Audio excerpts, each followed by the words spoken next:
This is Wrong Speed Records, Talks Records with People, episode number 5. Currently, they're now not going up in order, but that's just exciting. That's kind of what doing record labels is like as well, where you'll get the catalogue numbers all sorted and then they just come out in a different order. And the nerds lose the plot. We've got Barney Wakefield. Hello, Barney. Hello, Joe. How you doing? I'm good, man. It's good to see you. And yourself? How's Worthing there? Sunny, nice, windy. It's good. Down by the sea. Perfect for walks. People want to move by the sea now, don't they? Yeah, everybody, particularly people from Brighton, I've spotted. Yeah. Well, yeah. Yeah. But like, people want to move out the cities now. Now they realise that, Out here, yeah. fresh air is good, and being away from bad things is also good. Indeed, yeah.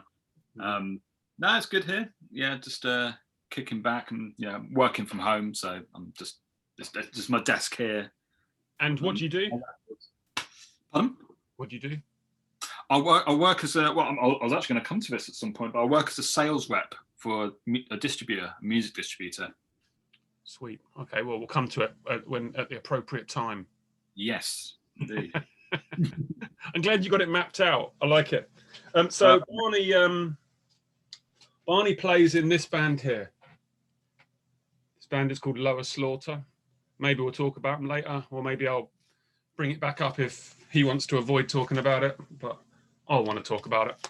It's released on Box Records, which is Matt from Pigs' label, and maybe other people run it, do they? Or is it just Matt? Just Matt. Oh, okay, cool. And this was your first album, correct? Correct. And it's the only one I have, I'm ashamed to say. But there is a second, right? Still copies available. Not from us, though. No, of course. I'll be sure to pick it up. So we're going to run through some subjects that I've picked. Barney's picked some records, and we're going to chat.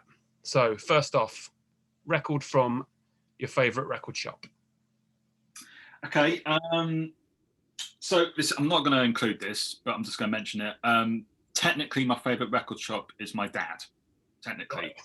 Yeah, so my dad is a good friend of yours, and he used to run a record shop. He still sells records for a living, and I buy records regularly off him to this day. And in fact, I bought this off him just the other day. Polvo, Polvo reissue, their second album. Right. But I'm not including that. I'm just mentioning that because he is technically my favourite record outlet. Well, you are the second person from the first 5 to put him at number 1. So. Really? Yeah. I'm running a chart. Okay, we'll see how long that lasts. But so as I was just saying a minute ago, I work as a sales rep for a music distributor. Yeah. Every day I talk to various different record shops around the country, around the UK and Ireland, and so and before lockdown I was visiting a lot of these shops as well. So around the whole country, you were traveling around the whole country. Not around like more sort of south based, but then I was going to Manchester and stuff, and I was planning to go to Totnes to visit Drift before lockdown hit. So I do have all these different record shops, but one record shop I'm particularly fond of, and I've got a lot of time for, is Pine Vinyl in Southsea. Oh wow, I don't know that. Okay. Have you not been there now? Well, as the name suggests, that it's split into 2 halves, the building. So one half is a record shop, and the other half is a cafe that supplies pie and mash. Sorry, the record shop's called what? Pie and Vinyl. Pie and Vinyl. I thought you said Pine Vinyl. Like no, P-I-N-E, but you said pie and vinyl. Pie and Vinyl, yeah. And the guy Southsea, yeah. Portsmouth, right? Yeah, Portsmouth, Southsea, yeah. That's right. It's kind of Brighton and Hove, I guess, And it's run by a guy called Steve, who is a really good egg. I get along with him really well. Whenever I go and visit, we'll chat about music and football in equal length. And last time I was there, and then he sorts me out pie and mash. So, Yes, come on. But the last time I was there for work, visiting for work before lockdown hit, I treated myself to some records, as I do. One of which was this. Oh yeah, Dalek. Yeah. Data Philosophies by Dalek. And I saw this group play at Supernormal. They headlined what is to date the last Supernormal festival. 2019. Yeah, that was the last one as it currently stands. Yeah. They were amazing. Just right. This record is great. It's like really, dark, doomy hip hop. Very sinister, but also quite beautiful. Yeah, it was. He had like a sort of like a 3 for 20 quid or something bin, and this was in it. And okay, that sounds really good. I love it. 20 bin. What label's that Dalek album on? It's on Epideme. Is that how you pronounce it? Mike Patton's label. I don't know how you pronounce it. Sounds right. That's probably how I would. Label, yeah. Like, yeah, it's wicked. It's like it's just a really great album. Been listening to this a lot since working from home. Yeah, because I've got one record by them. I think it might be their first. And what label is it on? It's like a emo label. What the hell is it on? It's like their first record, I think. And go on. Is it on maybe like Epitaph or something like that? Or no, no. It's on the clue is the fact that I saw them on that tour and they were touring with the Laps. Ooh. Which is Gurn Blanston. I think it might be on Gurn Blanston, which is the Van Pelt's label. So the Laps came from Van Pelt, and they were touring. They played the Dublin Castle. Wow. Yeah. So hold on, you saw Dalek with the Laps? Yeah. Dublin Castle. Wow. I'm talking a long time ago, but I remember thinking at the time that they were heavy as hell, and it sounded like a sort of a My Bloody Valentine meets sort of Public Enemy thing going on. Is that kind of where they're still at, or? Yeah, it's like it's weird sort of mix, particularly that record. It's like it's quite sort of like sounds a bit underwater at times, Yeah. And it's like a lot of like shoegaze bands. Yeah. That kind of like sort of muddy sound. It's very unique. I never saw the Laps. I wish I had that. I loved that band. Yeah, it was a strange tour, but they're a good band, I thought. Yeah, absolutely. Like the Laps and Van Pelt, and what was the other band that was sort of connected to? There's another band as well. I can't remember. Their set at Supernormal was one of the greatest Supernormal sets. Yeah. Give me a. I'll tell you what, because on Monday, today's Saturday, by the way, which is why I'm drinking alcohol-free little wheat beer for 69p. If this company Patronus, it's called Patronus, which is like a Harry Potter thing, right? Is that right? Is that spell? I don't know. I've never seen a Potter. No. Anyhow, if this company wants to sponsor me at 69p a bottle per show, count me in. It's good. I want on Monday. So today's Saturday. On Monday, I've got Jimmy from Teeth of the Sea and Angel Witch, who is heavily involved in running Supernormal. Indeed. So, with that in mind, give me your top 5 shows or gigs that you have seen at Supernormal. Dalek, Millions of Dead Cops. Yes. Shield Your Eyes. Yeah. Lowest Form. Okay, you've got 3 of my top 5 already. And I didn't see Dalek, so that gives you a clue. Cocaine Piss at the last one was amazing, and I that's the last time I don't really do mosh pits these days. No. My back can't take it. Yeah. But that was the last time I crowd surfed, and I did it twice, and the first time no one caught me. And I fucking fell straight to the ground. And in a field, though, mud, landing on mud or landing on, just grass. Is it hurts, man. And like my sort of tailbone was just killing me the next day on the Sunday. When you do that, what's it called? Is that the coccyx? Is that what it's called? That bottom, like the bone above your ass that's attached to your back. Is that Right. Yeah, when you Yeah. fall and hurt that can hurt for like months. Yeah, it was pretty bad. And Slaughter played with them a few months later, and they remembered because they were really concerned. Because I had a drink with a couple of them afterwards, and at Supernormal, and then we hung out, and they're glad to hear I wasn't hurting too bad. Yeah, actually, Colossus played with them. Colossus played with them at the French festival, and they probably wouldn't know that they played with us, but it was the same night, and maybe they were in a different room or whatever. But yeah, it was pretty lively because they're a French band, right? Am I confused? Yeah, are they French?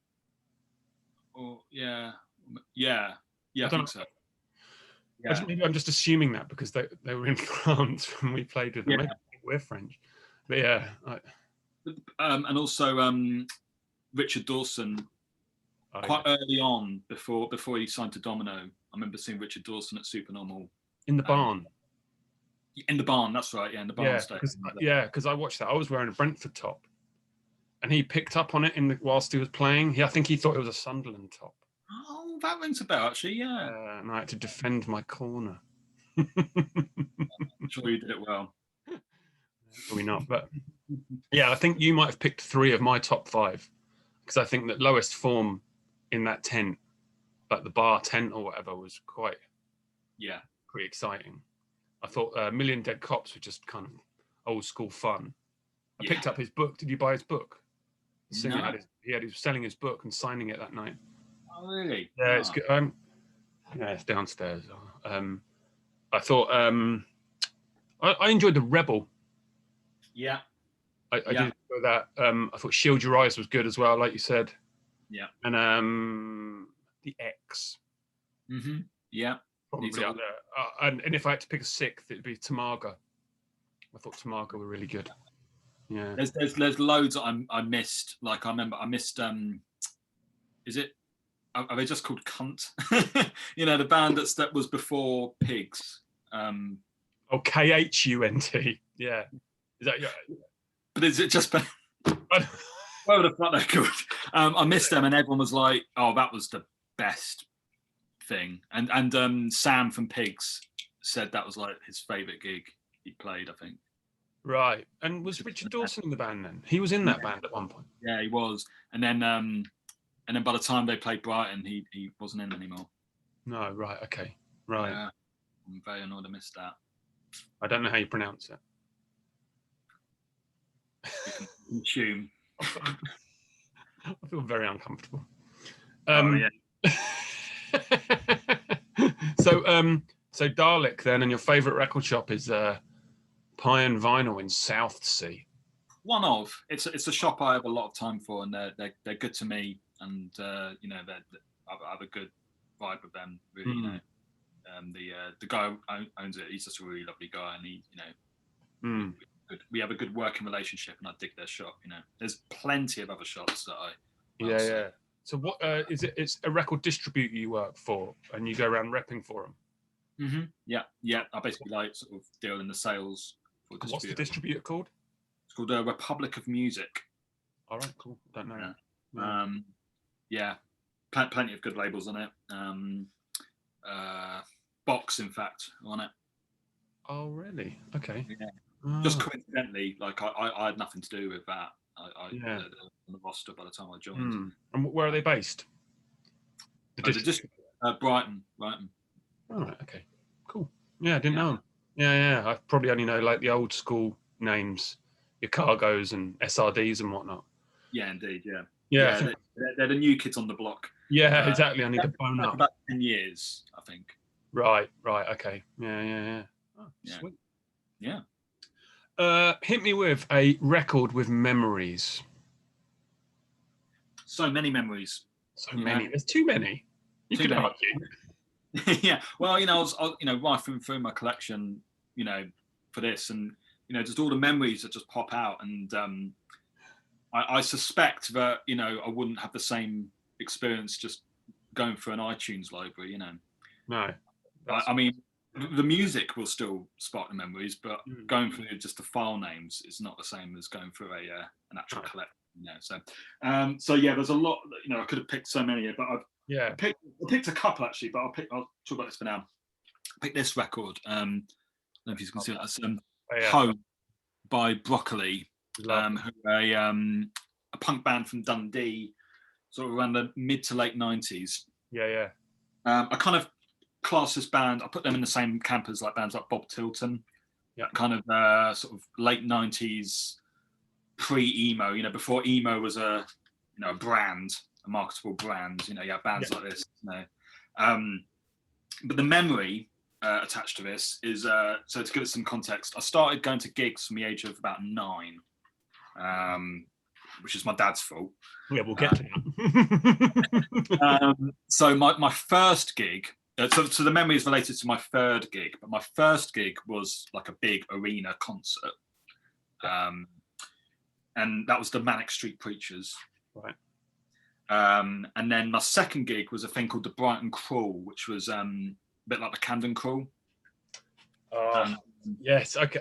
Damn. I had the 7-inch from that just yesterday. I was speaking to Tom. Oh, really? Okay. Yeah. Like I met Tom at Brighton Crawl in 1998. And we're probably maybe talking. I don't know. Anyhow, sorry. House. That's when I first met him at the Brighton Crawl. Okay. Yeah. Cool. Yeah, and that was I remember seeing Buffalo Daughter there, really great. And it was the day that Brentford got relegated to Division 3, and I remember that because my dad was DJing in between bands, and his mind was elsewhere. Yeah. But that was still like a medium-sized gig with like, you know, a barrier at the stage and security, and my third gig was at the Prince Albert in Brighton. Yeah, okay. It was the Tone, Broccoli, and Wat Tyler.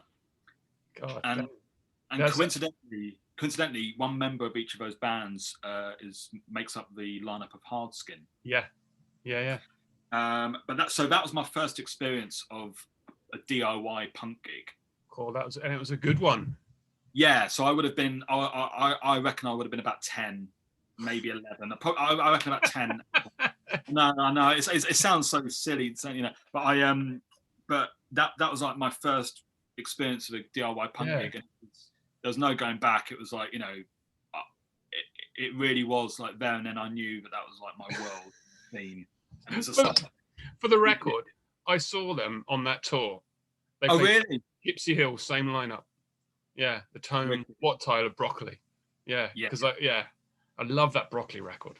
It's so good. It still holds up. It's a fantastic record, and they stand up band for me that night. They were fucking great. You know, just blew my mind. Yeah.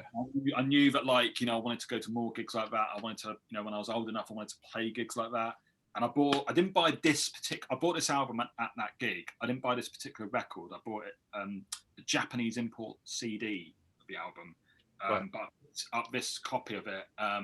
From Rat Records in Camberwell. Another one. Yeah.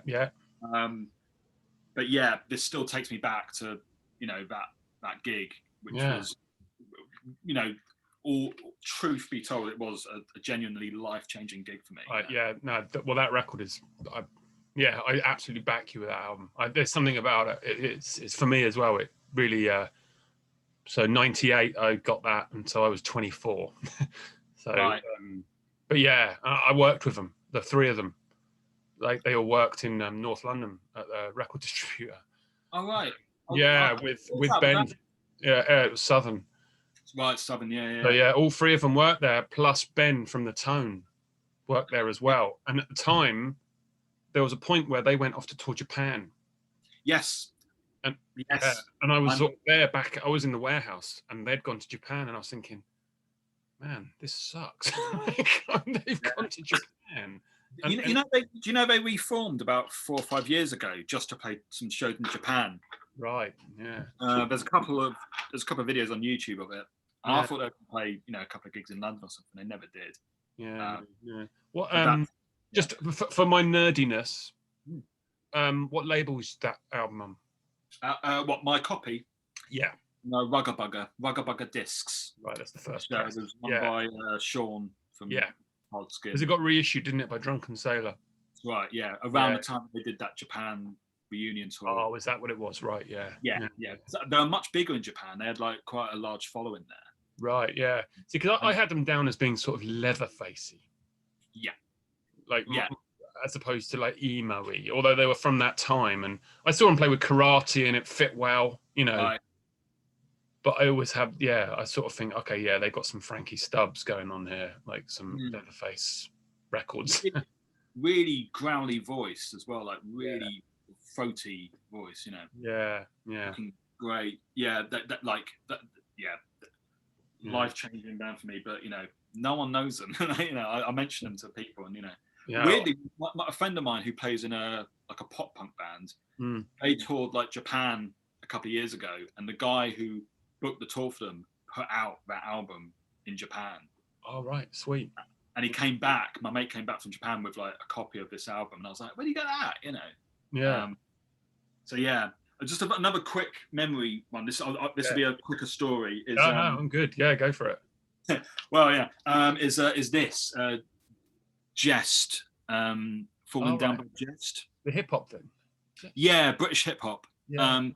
This just reminds me of when I moved to London in my 20s with like 3 mates from Worthing. We just moved to London together and got a place, and just used to listen to this and stuff like this, like Task Force and Roots Maneuver, and like, you know, sort of British hip hop like that. Yeah. And it takes me, like, listen to this record particularly, it takes me back, because I was into it already, but you know, listening to it in Worthing as a teenager, you know, you're still in sunny seasidey Worthing. Yeah. But actually being in, because we moved to Pentonville Road when it was still pretty kind of still a bit run down. It's probably quite nice now, but back then, so that, you know, a little bit sketchy, and it felt like listening to it felt like we were like, you know, like it was around us, you know. Like, same with Burial as well, like records like Burial and things like, it feels like London, you know, like. Oh yeah, Burial certainly does. Yeah, and like, you know, I used to go out like skateboarding with my mates. I wasn't any good, but my mates were. I just like, well, you know, skate around with them and, you know, just listen to Jest, you know. It's like, and was Jest from London, do you know, or? Yeah, I think so. Yeah. I don't know much about him. I know that what it is musically, but I don't know it. It's great. This is like, you know, the it's an essential UK hip hop record. I couldn't tell you like what kind of UK hip hop's going on at the moment. Right. I'm a bit off, you know, my fingers off the pulse a bit with that. But this was the good shit. Right. Okay. I'll trust you on that. Well, yeah.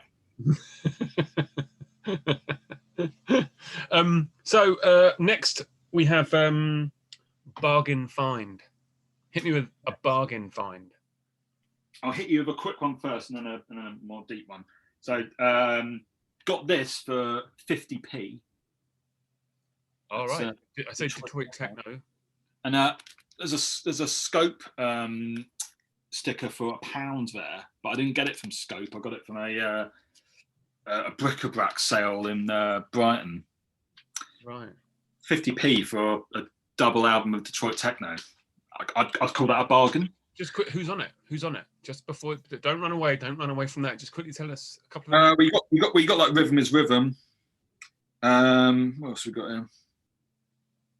Member of the House. I can't say. Oh, Big Fun, Inner City. That's a big tune. I mean, it's anonymous vibe is the thing, isn't it? With a lot of that. Yeah, especially Detroit Techno. There's no one on here that's like apart from like maybe like Rhythm is Rhythm or something. You know, there's no like big names, like you haven't got like, you know, Jeff Mills or whatever, you know. Right. But it's that vein. Yeah. But more of a story here. So I remember going to a record fair upstairs at the Lexington. Yes. When I was living in London, I was living around the corner from Lexington, so this would have been about 11 years ago. Mm-hmm. And there was like, you know, a few stalls upstairs, and you know, it was like some bits and bobs here and there. But there was this one stall, and I can only presume it was a guy who was just selling off a chunk of his own collection cheap, because it's just this varied assortment with no order or section in it. It was just, you know, a few crates of records, all about a couple of quid each. Yeah. And I looked through, and I just couldn't believe some of the stuff there that was like, oh my God, like proper like out of press, quite rare records. And I was like, I've been looking for this for years, and like you're selling it for a couple of quid, you know. And I felt a bit bad, you know, like I don't know whether he was like kind of clueless to like how much some of these he could sell for, or if he just was like offload and just wanted it all gone. So advantage for bargains, and I got fucking loads of records from him. But here's some of them. I got this. Nice. Aglio Iglio. So he's all about a couple of quid each. So I got this. So this is like they did this just before Hello Nasty, and this was like their sort of mini punk album. Yeah. Cut punk tracks, just, you know, short, snappy mini album. Yeah. You read their book, by the way? Yes. It's wicked, isn't it? Yeah, it's really good. Yeah. This I got 5-star. Okay, yeah. I'm sure. Are you gonna have Chris Sumlin on at some point? Yes, tomorrow. He'll probably have some words about this. I mean, so for anyone that doesn't know this was a short-lived side project in Chicago on Sub Pop, and it was a bit of a super group. So you had like Billy Dolan, who was the main guy in this, right. And he had like a bass player from Wilco, the drummer from Tortoise. I can't remember which one, not McIntyre, the other geezer. Right. Yeah, and the guy who is the lonesome organist, if you remember that, from Chicago. Yeah, the name I don't really know. The name rings a bell. Yeah.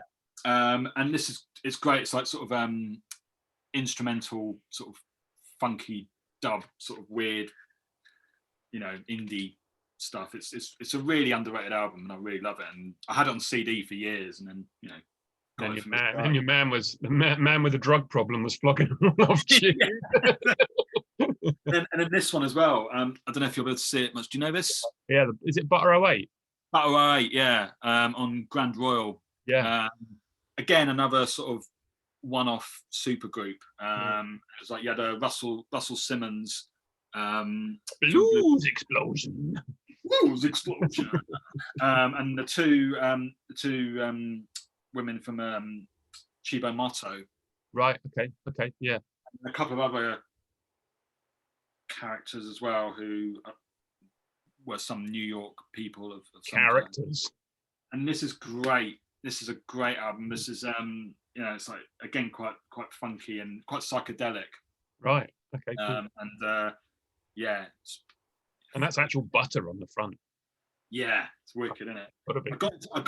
I became aware of this band from a Fetus interview on MTV in like the mid '90s. A really coked up to the eyeballs Jim Furwell. Yeah. About this band. Weird. Yeah. That's how you got the word back in those days. And then this as well. Shoplifting. Okay, don't know that. I'm gonna forget now what bands this members of. It's I think they're kind of from the sort of Olympia scene. Named after the Slits song, maybe. Quite possibly, it's within that realm. It's right. I dare say they're influenced by the Slits. Kind of like sort of just post Riot Girl kind of vibes. So sort of around the same time as bands like like the Laps probably as well. And I think one of them went on to be in a band with I can't remember her name, but one of the girls from Sleater Kinney. Right. Okay. I can't remember the name. You know, the one who's like on TV a lot. Right. But yeah, loads of bargains. Yeah. I went away with like a big pile and didn't spend an awful amount, and yeah. You can live on those moments for quite a while, right? Yeah.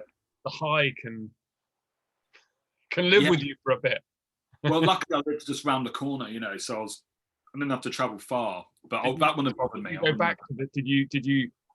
What I sometimes do, and I'm bad at it, and Lisa will tell me off for being in a record shop. I go around, I'll pick up a load of things that I want, and then over the next like 10 minutes, I rewind and put them all back. And then I might only buy one thing. And then I come away and I have this enormous regret for not picking up X, Y, and Z. And then I go back.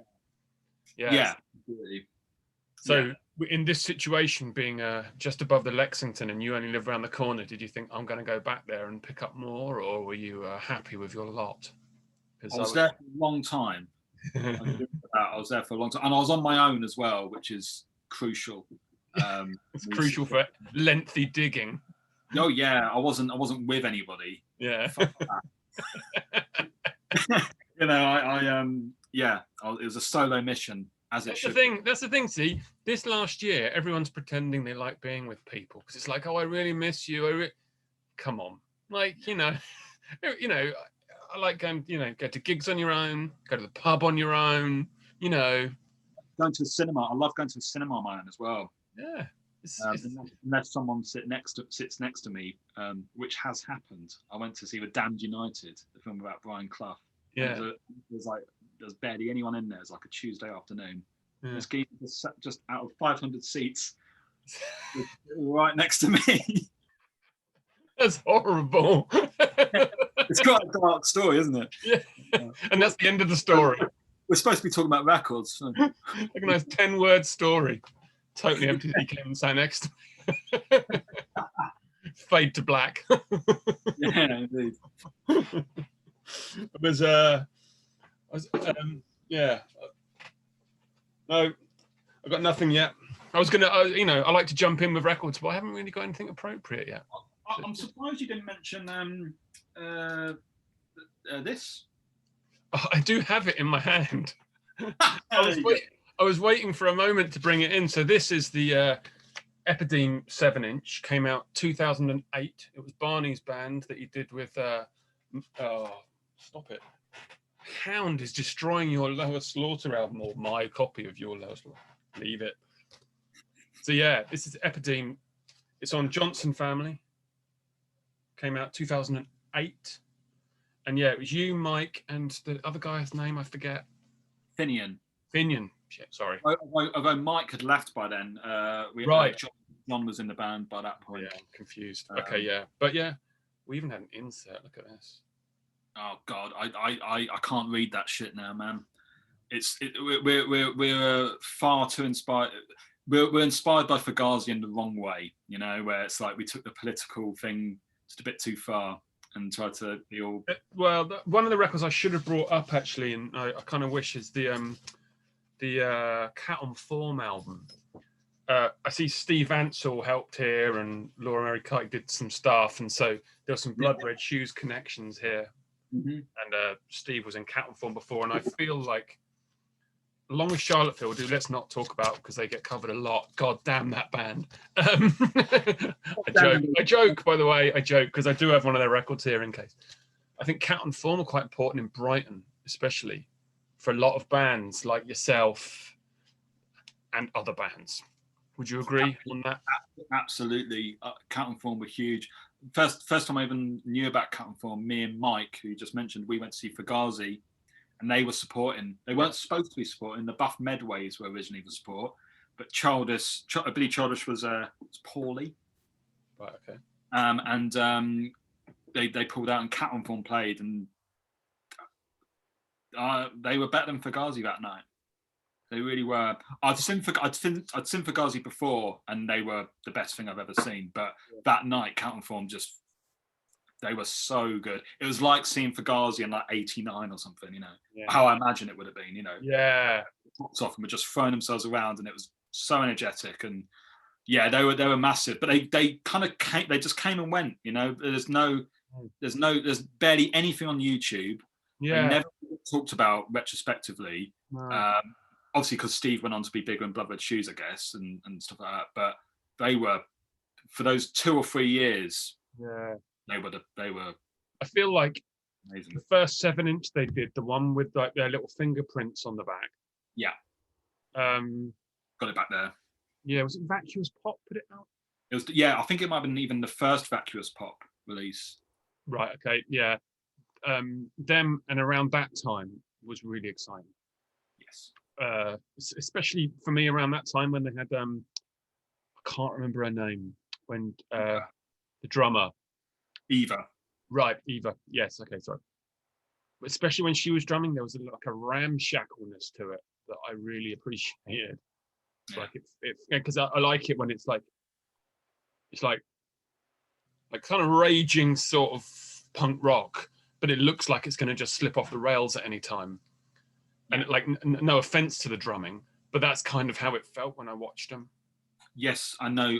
I know what you're getting at. I totally don't mean it in a bad way, because it was a good thing. Yeah, no, I absolutely understand what you're saying. And like, yeah, I was at their last gig as well, actually, and it was announced that day, like the afternoon of. It was just supposed to be a normal Catform show, and then they like that afternoon they said, "Oh no, we're splitting up. This is our last show." Right. Pre-Twitter days, so no one really knew, you know. Yeah. If you got a text, that was the only way you knew, really. You know? Yeah. No, interesting band. I did listen to the album recently, and I prefer the first one. Yeah. I think it's the first one. Yeah, it's the only one I got, actually. I can't remember what it's called. There's one on Southern anyway, isn't it? Well, the second one was just released on CD. That was called A Blanket Over Your Eyes. Right, yeah. So I just got the first one then, and I prefer the 7-inch. Do you know what I mean? Same. Yeah.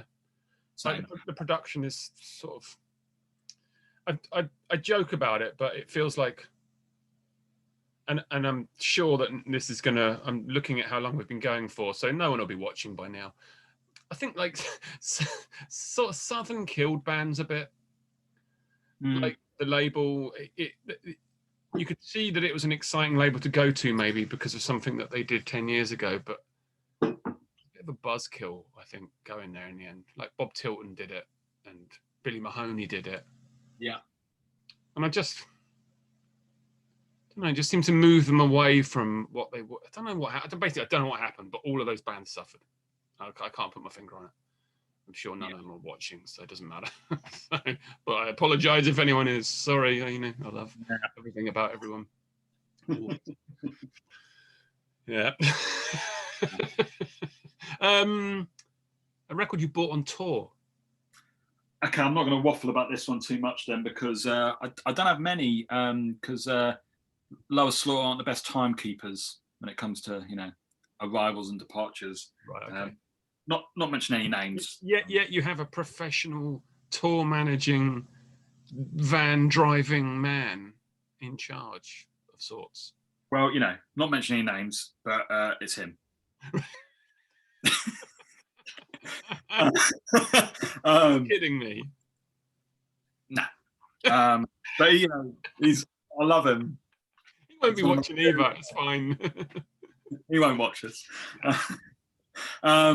So I don't get record shopping on tour is a bit of a rare luxury. But I remember in a band I was in before Lower Slaughter. Right. We played in Paris with Shield Your Eyes. And what band was that? Shudder Pulps. Talking about them again, Shield Your Eyes. Okay, yeah. And I picked that up off them when we played with them in Paris, and that was the first time I saw them, first time I met them. Yeah. So I remember that fondly. Yeah. I don't know if it's my favourite record of theirs, but it's the one I brought on tour. But yeah, that was the hardest one for me, actually. Right. Because what the hell was I going to say? I had something really insightful to say. Anyhow, but I really like buying records on tour. It's one of the things. I mean, do you prefer, say, for example, you say you went to Paris and you played with Shield Your Eyes, who are a band from the UK. Like, which do you prefer? It's quite exciting, I think, when you go to a different country and you play with someone from your own country. It can work both ways, right? It's good to meet up with different bands and sort of discover a local French or whatever band, but it's also quite weird if a tour coincides and you end up like Colossus played Europe last couple of years ago. We did like 10 dates, but 2 of them were with Working Man Noise Unit. Yes. And there's something quite nice about sort of you traveling over from this side of Europe and you meet up with friends back. Like, it's quite nice, isn't it? Like, Yeah. Like, you got a preference with that? Do you prefer to like play with bands you don't know, or is it nice to meet up with fresh faces? Always nice to meet up with mates, isn't it? Yeah. The connections all across the place. Yeah. Certainly will be down the line. I think if gigs come back, it'd be great to play with your mates' bands again, wouldn't it? Yeah. But you feel like I quite like it when you're sort of in the middle of some other country and you feel like an away team. Like you're camped in the home end, and there's but it's good fun. You can really I don't know. I have a. God damn, I miss it. What can I say? I really miss it.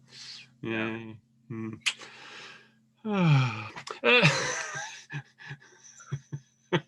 Record that people wouldn't think that you dig. Well, Rue was quite right the other day in an episode where he said that, you know, you look at your collection, it all makes sense to you. You know, Yeah. Right there. So you have to kind of think, you know, well, what doesn't make sense to me personally. You know, I picked this, which is Soft Cell, Non-Stop Erotic Cabaret. Yeah. Genuinely one of my favourite albums.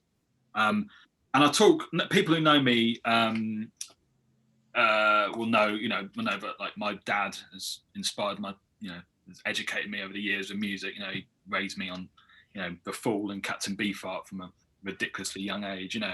But Soft Cell is more down to my mother. She's one of her favourite bands, and you know, from a very young age, she got me into Soft Cell. I love this record. It's so great. It's really, I mean, it's got Tainted Love on it, you know, and that's the, you know, the hit. But it's a really like dark, sort of quite sinister record. You know, it's like, you know, there's a lot of sort of weird sounds, and there's one track on this called Youth, and to my ears, if it wasn't played on a synth, if it was played on guitar and drums, it would be like, you know, a doom song or something. It's got a real kind of like doomy sort of rock sort of vibe to it, but it's a synth pop song, you know. What's the new genre? Dungeon synth? Is that?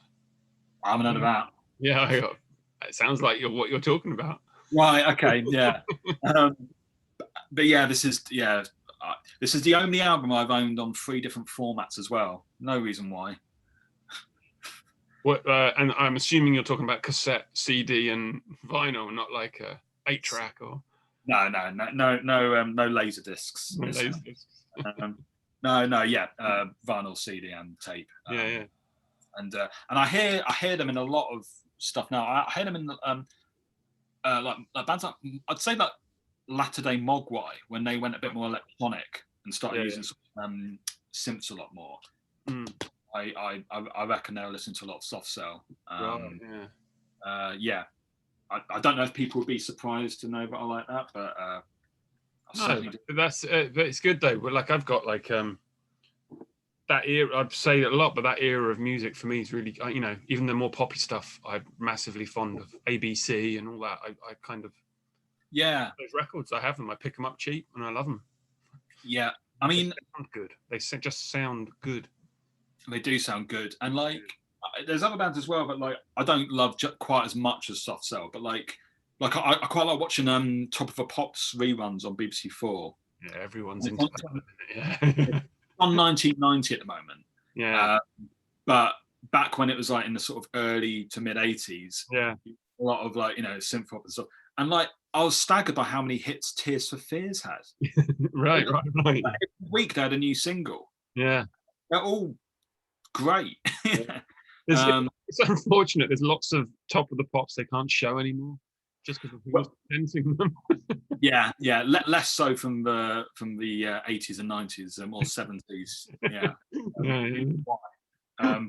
But luckily the 90s ones, it's just Anthea Turner, isn't it? And none of them have been caught yet. Bruno Books and Peely had stopped doing it by then. Yeah. Brushing over that. I don't know. Yeah.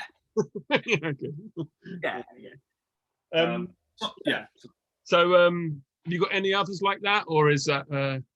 Well, just another quick one is like, well, someone at my work when they met me were really surprised that I really loved Underground Resistance. This is a Transition EP, and I put it on at work one day, and he went, "Who put this on?" It was me, and he was very surprised. He was like, "How do you know?" I guess it's just that thing of like, you know, I was born in the late 80s, so I wasn't around for it. And no, but people go, yeah. If you're in a rock band, but you know, loosely, you're not allowed to, you know. That's the other thing. It's like, so you must like loud guitar music. It's like, it's the stuff I listen to the least. You know, like, Yeah. I think that's common for a lot of people that make whatever music. You know, you don't. Yeah, it is. It is for me. Like I probably don't. I reckon 20% of the time I'll listen to the guitar music. 80% of the time it's I've got underground resistance stuff, or it's just like acidy stuff or whatever. Yeah, it's just, you know. But again, this is someone that had only met me quite, you know, recently, and I still, I don't. This is someone I don't really work with that closely, so I don't really know my taste that well, you know. No, right. But yeah. And Yeah, I was still, wondering when you brought up the Detroit techno bargain record from earlier. I was wondering if there was going to be an underground resistance. That's what I was sort of aiming for. I was wondering if there was going to be like a no, they're on or something.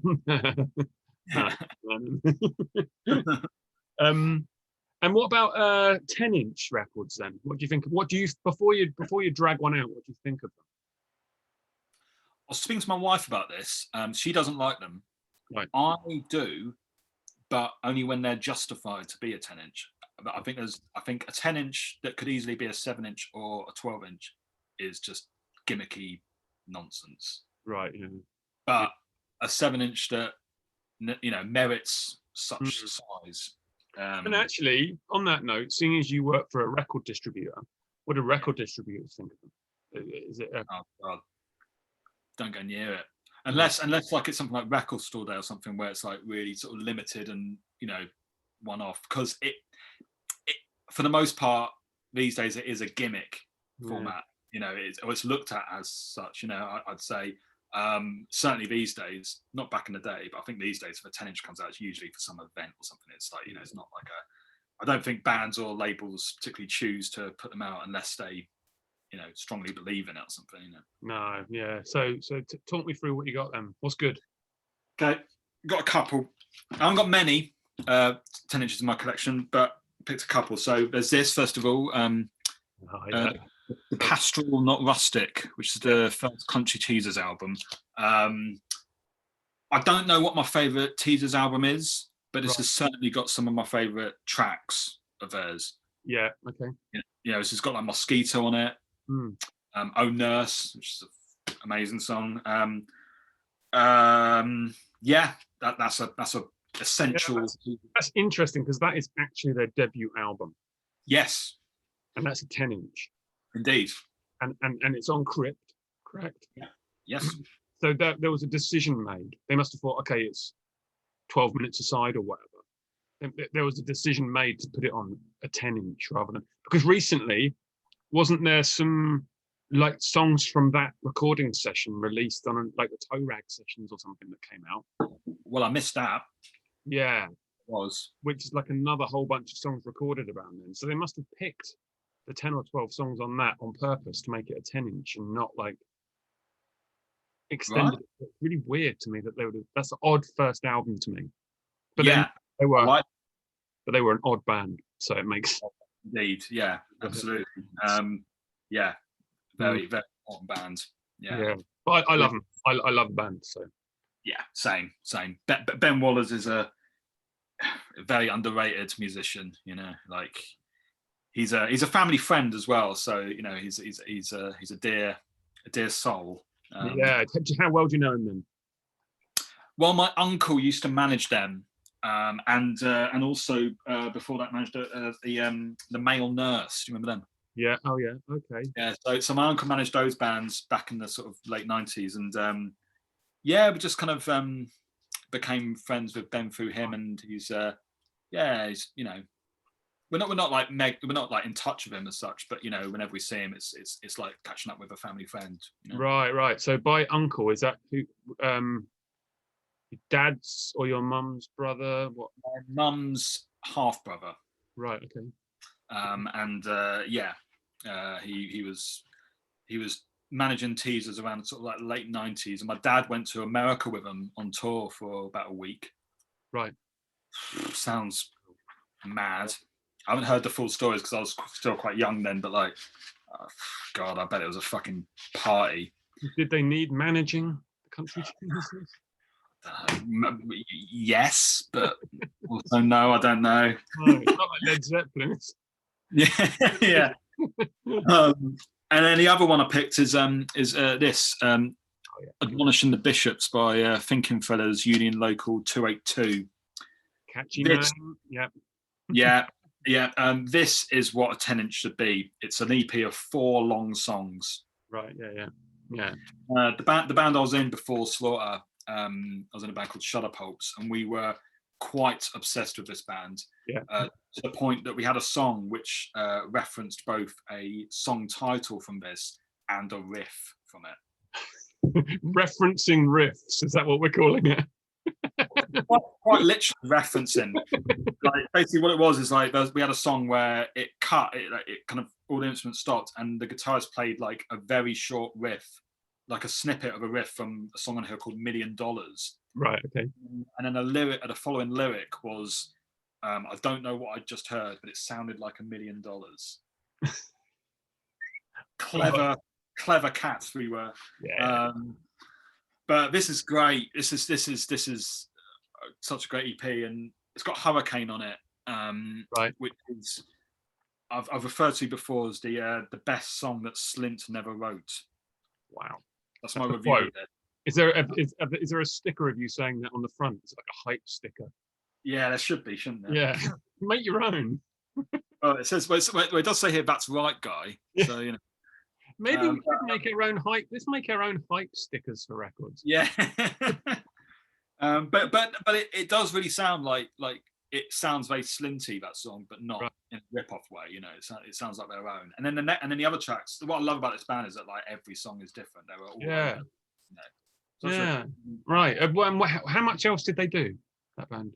They did a bunch of albums. They were on Matador for a bit, and they I think they did about like 7 albums or something. I've got most of them. Right. They did a bunch of other EPs. They're quite prolific with their output. And I saw them actually. They did a one-off reunion show. Right. At the Animal Collective ATP. All right. Was that in the UK? Yeah, it was at Minehead. Right. Okay. I never went. And they were not many people were watching them. No one knew them, you know.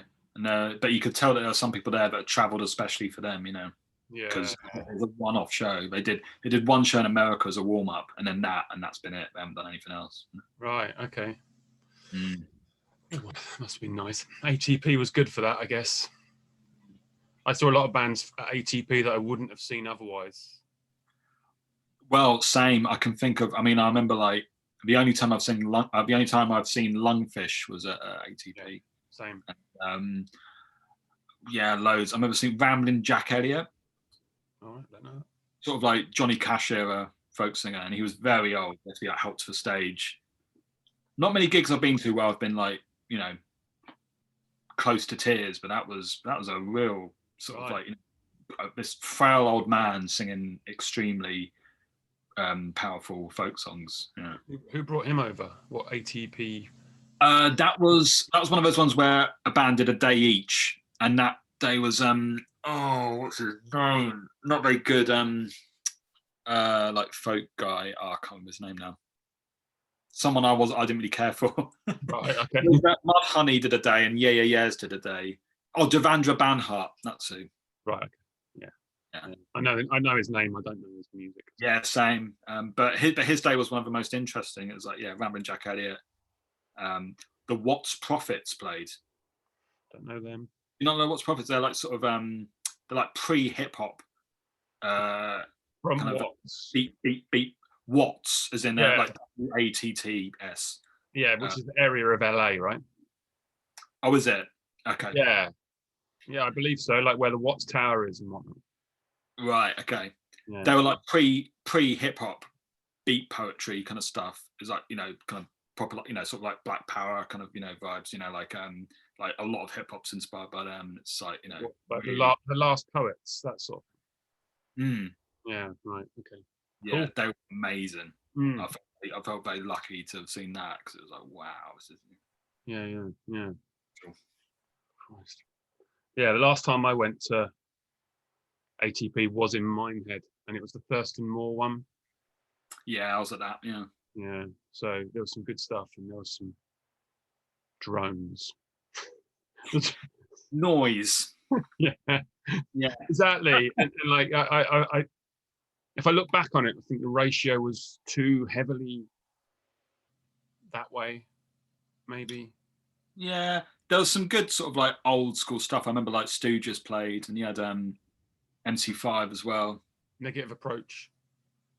Negative approach, yeah. Yeah. And Yeah. Wallfire and First and More at the side of the stage, singing along to every song. Yeah. Like fist in the air, like a proper like hardcore gig, you know.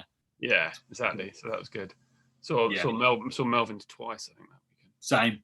That was when they had the big business. That was a big business lineup thing, and yeah, I think it was the first one, wasn't it? The Senile Animal Tour. That's right. Yeah. I was saying I can't remember who I was speaking to, but I remember we're talking 2002, and it was the John Peel nights that we did, the 10-minute men nights, and your dad and you came. That's right. And you were wearing a Melvin's t-shirt. Yeah, sounds about right. I remember, and it just got me. And I remember thinking, so I first met you when you were about 8. So yeah, so it's just kind of weird to me to like, and it's why I brought I did bring a Melvin's record along with me, and it's the one that I can't hardly listen to, like their first album. Oh, okay, yeah, and just because. Particularly, I think the photo of them is just. I mean, look at the fucking state of that, isn't it? I know. Who'd have thought? You know, they'd Yeah. still be going today. Look at young hopefuls. Yeah. First time I saw Melvins, I didn't actually see them. They were doing this sort of live soundtrack to a bunch of short films, Right. and they were behind the screen, so you could see their silhouettes, but you couldn't see them. And the whole point was to see these films that they were soundtracking live. But my mate went to the toilet, and the toilet went past the stage. Sorry, the hallway went past the stage towards the toilet, and he saw them playing, and they were wearing dresses, even though no one could see them. And yet we're talking about it now, so it was worthwhile them doing it, right? Indeed. Yeah, they knew that someone would spot it. But yeah, that was the first time I saw them, but I didn't actually see them. Yeah. Have you got any other records there to show? Any other? I've got like other ones like dotted about, but I know that we've been talking for a while. I mean, I've got another 10-inch that defines what a 10-inch should be. It's Wolves of Greece, because that's that's meant to be listened to in one long go. It's one long track really, and it's the length of a 10-inch, and it's one side.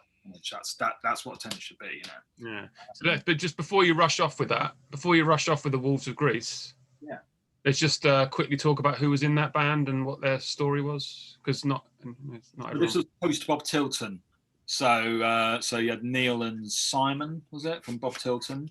Yeah. And then my friend and yours, Chris Sumlin, a young and green Chris Sumlin, before he was in every band. He was the new kid. Yeah, pre-Lords and Reynolds, and maybe not pre-Reynolds. I don't know. I'm sure he'll happily correct me. Love to. Yeah. And I don't know the drummer. I don't know his previous. Heresy. Right. Yeah. Heresy. And they were them and Cat on Form were the greatest live bands of that time, just throwing themselves around. I only saw them once, and it was a garage with you guys, Hey Colossus, Todd, and Part Chimp. Yeah. And that was the night that you told me that Epideme had been played on John Peel the night before, and we had no idea, because it was not pre-internet, but pre. Maybe I lied to you. You certainly didn't, because we checked that out the next day, and we were right. You were right. Yeah, that's Wolves of Greece. I only ever saw them once, and Is this a good way to plug the forthcoming record? No. It's a good that's a good that's a very good example of a 10-inch, irrespective of anything else. Yes, it is. It's format for it, because it's it's like 12 minutes long or 10 minutes long. Yeah. And it's all smashed onto one side, because that's how they want it. So the length of it's correct, and it just makes sense to be on that record like that. I've lost my copy of that record, because it's like, if I remember rightly, it didn't have a spine or whatever. Pardon, sorry? doesn't have a spine. Is it like a thin sleeved thing, or has it got a spine? It's got something, but it's It's pretty.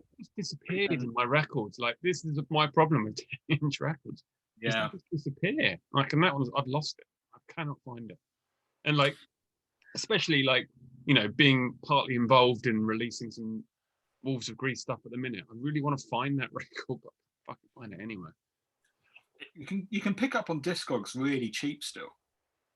Oh, don't tell Chris. He thinks that they're a lucrative money spinner nowadays. I'm sure he's aware. So they played with Part Chimp then. Man, now that's a record that I don't have on vinyl, and I've been looking. Copies for that do go for a lot of money on Discogs. Right.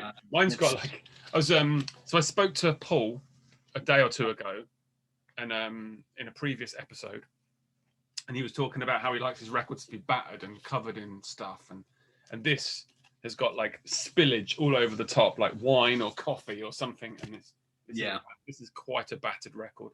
Arguably the worst / best sleeve of all time. Yeah, I'd agree with that. I do kind of love that that cover, because it's a reference to the one before, that the pencil drawing man is the cover of the first album. Yeah. That's my favorite Hot Chimp album. That. Yeah. Here we go. More great art on the back. Yeah. Yeah, no, I've been looking for a copy of that for years, and just not it's wicked, isn't it? Yeah. But yeah, like that was a good night, like them and Todd and stuff. You know, I remember that gig very well. Me and Big Mike came along, and we nearly missed the last train. It was back when you had slam door trains, and we thought we were at like Croydon or something. The train was going to separate, you know, and go one way and the other, you know. Yeah. And we thought we were in the wrong carriage, so we jumped out, because there's a slam door train, you can still do it, and the train started moving. It was like being in a a western or something. We're like moving off a moving train, and it stopped. It was we were very drunk. It amazes me thinking about those trains, like they would do 60 or 70 or whatever miles an hour, and you could just open the door and get out. Oh man, I know. There's that scene in The Young Ones, isn't there, where Vivian puts his head out and it comes off, and it's like, I've had enough. I'm getting out. I'm done. See you later. And it's just, you can't even climb out the windows now. The windows are so small. If you wanted to like just get out, you'd have to really just jimmy make a bit of an effort. Indeed. Yeah. They're pretty cool. Yeah, but no, but I remember that particularly after that gig. Yeah. That was a great gig. That was a really great gig. It was quite an early Colossus gig, wasn't it? That would have been like sort of first album sort of time, probably. Well, I'm guessing if Epideme had been played, or was it it must have been this record. Way before. It was. I reckon that gig was like sort of. I reckon it was 2000. Well, it would have been before John Peel died, so it would have been about 2003, 2004. Of course, and Wolves of Greece only went up to 2004. So yeah, of course, it was really early, first record for us. Yeah. Silver Rocket upstairs at the garage. Yeah. There were some good times. Did you go to many of those Silver Rocket nights? Oh, yeah, absolutely. Yeah, plenty. Yeah, went to a lot, played some here and there. But yeah, went to, that was our trip over. Me and Mike, and anyone else that I could drag along, or often I'd go on my own. Go to the was it the famous Cock pub across the road from the garage? Is that what it's called? Just up the road a bit and get a Thai. Buffalo Bar. Yeah. Oh right. Okay. Yeah. Buffalo Bar. That one. All right. And you go there, and and it was you just hook up with your mates from Nottingham or Leeds, or whatever, and that was like my that was like my early days of going out independently to gigs on my own and making friends, and sort of joining the dots a bit, and those are big times in my life. Yeah, I was speaking to your dad today on the phone, and he was saying that one of the early times you went to a gig on your own, and you can put him straight, he reckons you was about 15, and you went to a gig on your own, and it was Cove. Yeah. Yeah, and I recognised them from photos, and I saw them in Grub's Burgers in Brighton, and I went up to Dave and said, "Are you in Cove?" And that's the only time I think that's ever happened to him, and we became good friends quite quickly. But he's not quite correct there. I've been. What is he saying? That's the only gig I've been to on my own when I was a kid? No. He said that was one of the first, if not the first, and you were young and like didn't realise that maybe you wouldn't get in because you were like 15. Well, one of the first gigs I went to on my own as well, I've actually got the record here, was I went to see, this is one of my favourite records of all time. It's Do Make Say Think. Right, okay. They're one of my favourite bands. This is probably the album I've listened to the most in my life. I've listened to it hundreds of times. And I went to see them in Brighton. I probably would have been about 13, 14 or something. Yeah. And I went on my own, but I had to stay in Brighton overnight. So I stayed at Ash's house. Right. And and we just stayed up, and he played me, Jesus's records and stuff. Yeah. And I was quite young, and it was formative years. That's exactly it. Yeah. Yeah. Okay, let's begin wrapping it up because we've been going. Yeah. Come on. If anyone's still watching, there must be a TV quiz on in a minute that you want to be on. Yeah, that'd be nice, wouldn't it? A fresh and change. I'm not on the telly. So do you, of course, no one's got any real plans, but does Lower Slaughter have any plans? Have you got half an album in the can or anything like that? So before lockdown, so last year our plan was to not really play any gigs. We were just going to start. That worked out well. Yeah. We're going to start writing a new record. That was the idea. Because the problem was, because of the geographical nature, all our spare time would just go towards gigs, and few and far between it, as it was anyway. Yeah. So we were going to spend last year writing, and we had a like a long weekend in Glasgow in January last year, and we started working on new stuff. I'd say the skeleton of about half an album. But literally just like early workings, half an album's worth, and we haven't seen each other since because here we are. That is literally the situation. There's nothing more can we add to that. I mean, we keep meaning to have a Zoom meet up, but it's hard to get one together. It's it's mental. Just organising people is and also it's a different kind of socializing, isn't it? But yeah, nothing lined up. We've got a gig in Reading in July next year with you guys. That's it's now 2022, right? Indeed, yeah, the 12th anniversary of Working Man Noise. But nothing, no plans. Damn. Yeah, because the months have just gone by. Yeah, I know. Yeah. You've got creatures living in your amps. It's like mice and rats are now living in your amp. Yeah. You know that, right? Yeah. I haven't, it's terrible. I haven't even, my bass is actually at Oosh, at John's work, because he has practice spaces at his warehouse. Yeah, so my bass is there.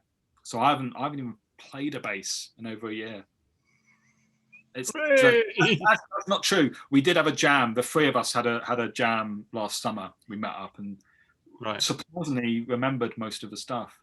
Yeah. But it's not the same without Sinead there singing. It's just instrumental, and it's I know exactly what you mean. I did have one record to show, seeing as you've mentioned. It's do you have this? I don't. Is that Divorce? Is it? Yeah. I don't actually own any Divorce records, but I think they had a 10-inch as well, actually, possibly. Right. Yeah. So this is Sinead's previous band to Lower Slaughter, right? Yes, although I don't know if she was on that because she left and they got another vocalist. So whether she's on that record or not, I don't know. But yeah, she was in Divorce, and various other bands in Glasgow that don't get enough recognition, in my opinion. She was in a band called World Peace, who were really good. Another band called Palms as well, that was really cool. Right. Yeah, she's been about in bands. Yeah, this is good though. This is pretty gnarly. Yeah. Right, let's call it a night, for the love of God. Yeah, sorry.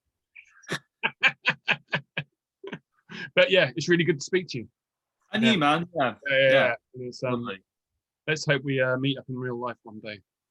Before 2022, do you know what I mean? Like this year. Yeah, I sincerely hope so. I know that Colossus have got, a gig lined up in Brighton towards the end of the year. So yeah, your dad's putting it on. Indeed, here's hoping. Yeah. Well, exactly. I feel like you have to make the plans. It takes us like 6 months to sort of get wheels in motion. We can't sit and wait for the okay to be given and then make plans. It's like, oh yeah, no, because then it'll be another year before we can even. Yeah. So it's like, okay, we got dates booked for October and November. And that feels like a long time away, but time just flies, doesn't it? And like, oh yeah. But it'd be good to see you then anyway. So absolutely. Yeah. So okay, let's wave goodbye. Well, like at the end of Bullseye. Yeah, like see what you could have won, sort of thing. You didn't win the speedboat, but super smashing great.